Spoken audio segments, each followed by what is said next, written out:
Il ne vous aura pas suffi de voir que nous attaquions l'autorité de l'État.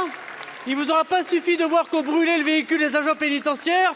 Vous, ce qui vous intéresse, c'est de faire de la politique démagogique, de soutenir tous ceux qui sont délinquants, de pouvoir jamais résoudre aucun problème et de laisser voir à tout moment des gamins de 14 ans devenir des tueurs dans les rues de Marseille.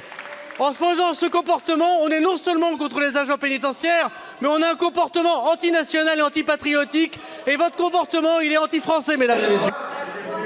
On se retrouve avec un Gérald Darmanin, roi de l'annonce. Alors certes, de l'annonce du programme du Rassemblement national, mais roi de l'annonce quand même.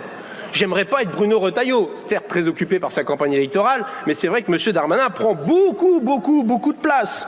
Alors c'est un jour une mesure. Et les dernières en date, on se pince. Franchement, alors la saisie des téléphones pour les consommateurs, bah oui, mais sauf que vous aviez mis vous-même en place les amendes forfaitaires délictuelles pour éviter la paperasse. Dites-vous bien que la saisie, confiscation des téléphones, va falloir faire de la procédure, va falloir faire des papiers, va falloir faire du contentieux. Je suis pas sûr que ce soit le meilleur cadeau que vous fassiez pour les policières et les policiers en la matière. Et quant à payer sa place de prison, non mais comme ça, je veux dire, ah bah oui, c'est vrai qu'ils pourraient payer leur place de prison. Juste une petite question, c'est dommage que M. Darmanin soit plus dans l'hémicycle, mais je suis sûr qu'il me répondra. Et celui qui paye pas, on fait quoi? On l'expulse? C'est ça? Bravo. Belle trouvaille. Dans les fausses bonnes idées, il y en a plein des comme ça.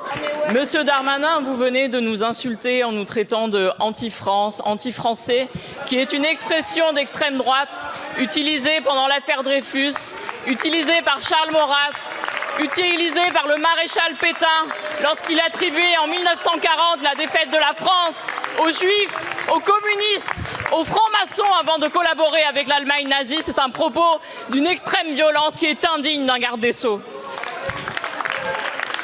Et ça reflète finalement l'esprit de votre loi qui ne passera, comme pour l'ensemble des mesures les plus abjectes qui sont à l'intérieur, uniquement grâce aux voix du Rassemblement national.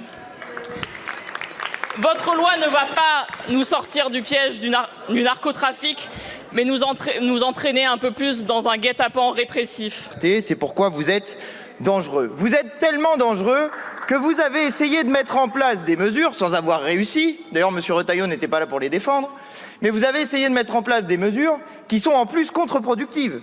Parce que vous vouliez mettre des backdoors à l'intérieur des outils de conversation. Je vois que Monsieur le Président de la Commission des lois souhaite qu'il y ait un travail qui continue sur le sujet. Je pense qu'il n'aboutira pas pour une raison simple, c'est que ces mesures sont néfastes.